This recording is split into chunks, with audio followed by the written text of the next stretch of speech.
apporté votre appui technique pour la réalisation de ce projet? Pourquoi? Quelles sont les motivations qui vous ont amené à y attacher un intérêt particulier? D'abord parce que notre organisation, Kinderrechte Afrika, c'est une organisation qui s'engage depuis 1995 dans la promotion des droits de l'enfant en Afrique, et donc c'est sa spécialité. Et les enfants confiés avec la loi, les enfants privés de liberté, a été pour nous un projet phare dans plusieurs pays en Afrique de l'Ouest, parce que ces enfants-là sont oubliés de tous, sont méprisés, et on les laissait croupir dans les prisons au mépris de leurs droits les plus élémentaires, souvent sans même que leurs parents sachent qu'ils sont incarcérés. Et donc il nous a paru important de développer dès les années 90 des projets de protection de ces enfants-là et de promotion d'une justice juvénile respectueuse des droits de l'enfant.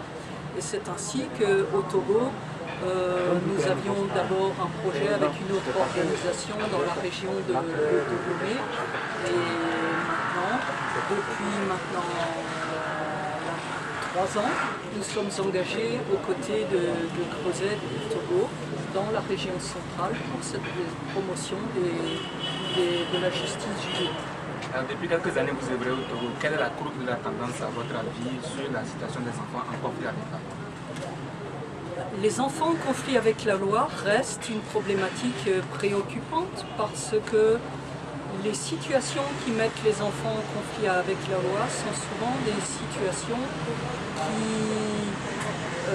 pénalisent ces enfants. C'est-à-dire que les adultes n'assument pas leurs responsabilités vis-à-vis des enfants, et notamment même leurs obligations alimentaires qui sont une obligation minimale, l'obligation d'instruction, et des enfants sont délaissés, sont à la rue ou sont chassés de chez eux comme soi-disant sorciers parce qu'ils gênent leurs parents dans leurs occupations, et ces enfants livrés à eux-mêmes, sans soutien, sont obligés de se débrouiller pour survivre et automatiquement sont contraints à commettre des forfaits.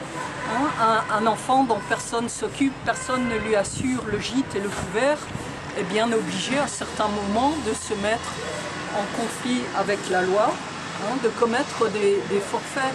Et donc ce sont à la fois des enfants auteurs et des enfants victimes. Et donc il est important de les considérer de ce point de vue-là, de leur expliquer d'une part que la manière dont ils agissent n'est pas acceptable par la société, mais il faut mettre en œuvre tout un arsenal de mesures de protection pour qu'ils ne soient pas contraints et forcés à se mettre en conflit avec la loi. Et donc là, c'est vraiment des mesures de protection qu'il s'agit de prendre à l'égard des enfants. Et c'est pour ça que nous faisons la promotion d'une justice réparatrice.